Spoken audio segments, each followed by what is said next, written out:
as we see Mintek marking 90 years of existence today.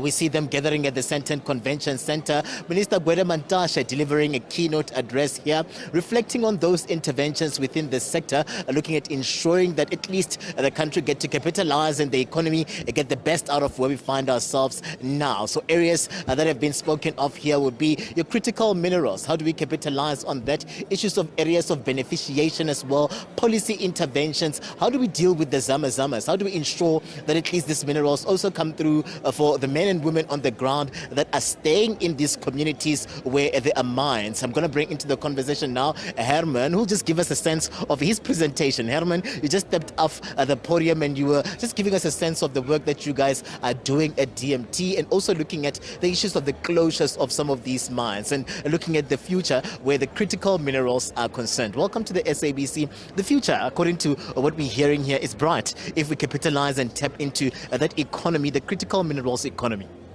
Absolutely. Thank you very much for the opportunity.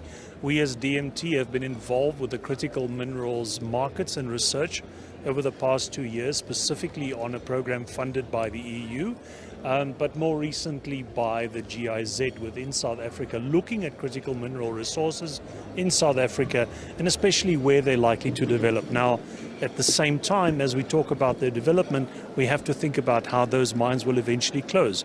And as you've seen from other speakers today, of course, the closure of the mines not only speak to sustainable development, but to their security and safety in future, to prevent these issues of illegal access that we've seen from some other speakers, and the current issues with zamazamas that make life extremely difficult for the police forces and for the department. Are we getting the best? Are we capitalizing on these critical minerals? We hear that we are endowed, and there's a lot of talk around how do we actually ensure that this also adds on to our efforts in terms of the just energy transition and the emissions that we'll be looking at just reading or getting this sector, getting rid of, looking at our ambitions 2050. Of course, there's a very stringent demand, and we're on the cusp of a boom cycle potentially for these minerals to support the just energy transition, of course, and the aim, the ultimate goal is to reduce greenhouse gas emissions. Now, as we do that, of course, unfortunately, in the mining and production of these, we're increasing the emissions as we do so, but the ultimate goal is that eventually we will be able to reduce those emissions. The plan or the projections that we make for South Africa as a country is that this boom cycle does create the opportunities for us to, at least before we get into the space of technology, supplementation and alternative technologies, that we'll be able to capitalize on this and actually benefit from the boom cycle in the next 2 decades. How do we ensure that this just energy transition becomes just? Because you've had government as well talking about ensuring that we're leaving no one behind, and as well we don't see jobs lost. Areas of concern would be coming from the miners themselves. We were with the labor unions and they're worried about what is happening. For instance, at Siriti, they're looking at going green, and they're saying that it looks like this just energy transition is coming through to take away the jobs, and this is something that they wouldn't want within their communities. Maybe give us a sense of how do we roll it out in a way that it's balanced? Well, of course, in the first place, I'm not really qualified to speak on the behalf of the labor unions.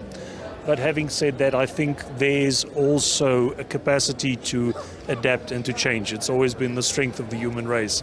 To almost put a philosophical spin on it, it is our adaptability and our ability to change and to innovate and to cooperate that has led us to the success that we have.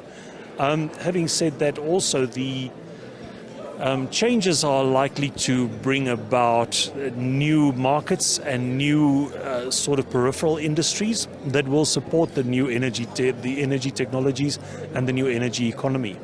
So in as much as we've defined as a country coal, for example, as a strategic mineral resource, specifically because of the heavily invested labor, in that there's an understanding, or there should be an understanding, that we need to look at the new skills that are going to drive the next economy, the cleaner energy economy.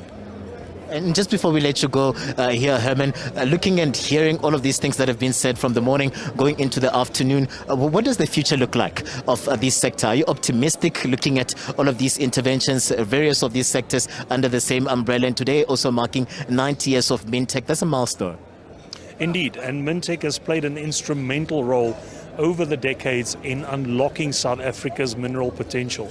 It has a fantastic history of unlocking very difficult and solving very difficult problems with chrome beneficiation, PGM beneficiation especially.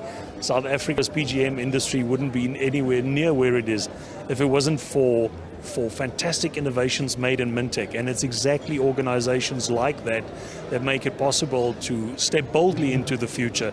And if we look at the work that's been presented today of rare earth element producers, lithium producers and others working in collaboration with Mintek, I feel very confident that we have the skills and the abilities and the strengths to take the current opportunities that we have forward and step boldly into the green energy future. Herman, thank you very much, sir, for your time. Herman coming through from DMTK Batla, and they're saying that really when you look at it, the future is bright, and those conversations are continuing today, going into tomorrow, as it's a two-day conference, and you see various of those role players really taking stock of where the country finds itself, where the mineral sector is concerned. I'm Katlego Legodi for SABC at the Sandton Convention Centre.